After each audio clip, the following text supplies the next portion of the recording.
நான் அப்படியே நான் ரெடி ஆகிட்டு இருக்கிற மாதிரி வேணா எப்படி பண்ணிட்டேன் அது ஒன்று தெரிய மாட்டேன் அதில் கவலைப்படாது. ஓகே ஸ்டார்ட் ஆகும். Hi, welcome back to the channel. Again வீடியோவில் கிளிக் பண்ணதுக்கு ரொம்ப தேங்க்ஸ். என் பேர் அஜிதா. லாஸ்ட் வீடியோ போட்டதுலேருந்து கொஞ்சம் சப்ஸ்கிரைபர்ஸ் இன்க்ரீஸ் ஆயிருக்காங்க. எனக்கு ரொம்ப சந்தோஷமாக இருந்துச்சு அதை பார்த்துட்டு. வியூஸுமே ஆக்சுவலாக நல்லா போயிருந்துச்சு. அதுக்கப்புறம் தான் யார் கண்டுபிடிச்சோ இடமோ தெரில. அதுக்கப்புறம் கண்டினியூஸாக வீடியோ எடுத்து போட முடியல, கொஞ்சம் பர்சனல் ஒர்க் இருந்ததுனால.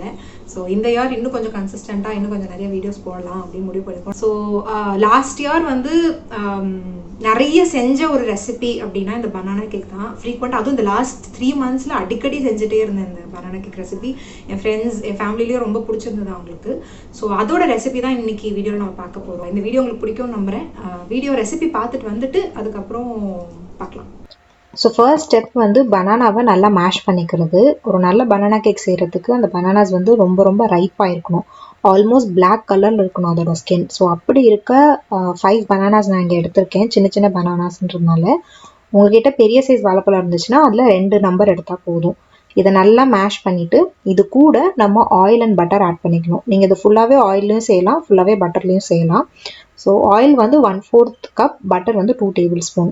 அது போட்டு பனானா கூட நல்லா மிக்ஸ் பண்ணதுக்கப்புறமா இங்கே 1/3 கப் சுகர் எடுத்திருக்கேன். ஸோ இது நீங்கள் நார்மல் ஒரு பவுல் அண்ட் ஃபோர்க் இருந்தாலே போதும். விஸ்க்கு அந்த மாதிரிலாம் எதுவும் தேவை கிடையாது. எல்லாத்தையும் போட்டு ஒன்றா மிக்ஸ் பண்ணிட்டா போதும். இதில் 1 teaspoon வெனிலா எசன்ஸ் ஆட் பண்ணுறேன். ஆட் பண்ணிவிட்டு நல்லா அகைன் மிக்ஸ் பண்ணிக்கணும். இது கூட ஒரு எக் ஆட் பண்ணிக்கிறேன்.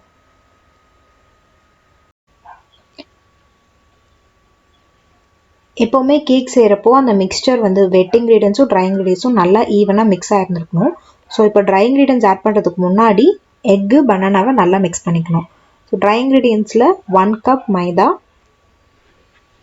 1/2 teaspoon baking soda, 1 teaspoon baking powder and 1/4 teaspoon salt. So இதெல்லாம் போட்டு நல்லா மிக்ஸ் பண்ணிக்கணும். அது மிக்ஸ் பண்ணுறதுக்கு முன்னாடி ஜலிச்சுட்டு ஆட் பண்ணணும்.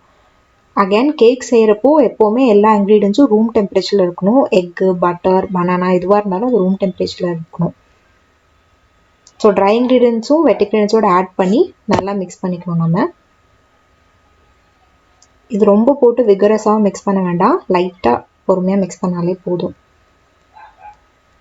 எனக்கு வந்து இந்த பேட்டர் கொஞ்சம் கெட்டிமாக இருக்க மாதிரி இருந்துச்சு, அதனால் நான் வந்து 2 tablespoon மில்க் ஆட் பண்ணிக்கிட்டேன். பேட்டரோட consistency depends on the egg also. So egg size ரொம்ப பெருசாக இருந்துச்சுன்னா பேட்டர் கொஞ்சம் லிக்விடியாக இருக்கும். அப்போது ஒரு 1 tablespoon எக்ஸ்ட்ரா மைதா ஆட் பண்ணிக்கலாம். ஸோ உங்களோட பேட்டரை பொறுத்து நீங்கள் மில்க் ஆட் பண்ணாமல் வேணாமான்னு டிசைட் பண்ணிக்கலாம். இங்கே அடிஷ்னல் ஃப்ளேவருக்காக நான் சாப் பண்ணி வச்சுருக்க சாக்லேட்ஸ் ஆட் பண்ணுறேன். இது வந்து குக்கிங் சாக்லேட். உங்கள்கிட்ட அது இல்லை அப்படின்னா டெய்ரி மில்க்கும் சாப் பண்ணி ஆட் பண்ணிக்கலாம். இது வந்து 1/4 கப் சாக்லேட் நான் ஆட் பண்ணிக்கிறேன் இங்கே. இது சாக்லேட் சிப்ஸ் இல்லாமையும் இந்த கேக் சூப்பராக இருக்கும். சாக்லேட் சிப் போட்டிங்கன்னா எக்ஸ்ட்ரா ஒரு டேஸ்ட்டுக்காக நான் இங்கே ஆட் பண்ணுறேன். அதே மாதிரி ஹெர்ஷீஸ் சாக்லேட் சிரப்பும் ஆப்ஷனல் தான். உங்கள்கிட்ட அது இல்லைன்னா கொக்கோ பவுடர் ஒரு 2 tablespoon ஆட் பண்ணிக்கிறேன். அப்படி இல்லைன்னா இதை ஸ்கிப்பும் பண்ணிக்கலாம். சாக்லேட்ஸ் ஆட் பண்ணுறதுனால கொஞ்சம் ரிச் ஃப்ளேவர் கிடைக்கும். எல்லாத்தையும் நல்லா மிக்ஸ் பண்ணதுக்கப்புறமா இது மிக்ஸ் பண்ணிகிட்டு இருக்கப்போ உங்கள் ஓவனை நீங்கள் ப்ரீஹீட் பண்ணிக்கணும்.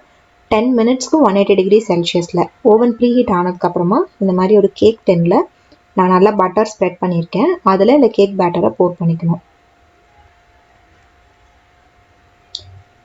போர் பண்ணி ஈவனாக ஸ்ப்ரெட் பண்ணி விட்டுட்டு இந்த மாதிரி டேப் பண்ணணும். அப்புறமா இதை 15 to 18 minutes 180 degrees Celsius ஓவனில் back பண்ணி எடுத்துடலாம். இங்கே நான் ஓடிஜி யூஸ் பண்ணிட்டேன். 2 ராடுமே ஆனில் இருக்கணும். கேக் பாருங்கள் எவ்வளோ சூப்பராக ரெடி ஆயிடுச்சுன்னு. இப்போ கட் பண்ணி நான் காமிக்கிறேன். பயங்கர சாஃப்டாக இருக்கும், ஈஸியாக கட் ஆகிடும். கரெக்டாக எனக்கு 18 minutes ஆச்சு ஈவன் கோல்டன் ப்ரௌன் வரதுக்கு கீழேயும் மேலேயும். உள்ளே அந்த சாக்லேட் வந்து ஹாஃப் மெல்டடாக இருக்கும். பாருங்கள் எவ்வளோ சாஃப்டாக இருக்குன்னு. நான் வந்து இதை சாப்பிட போகிறேன்.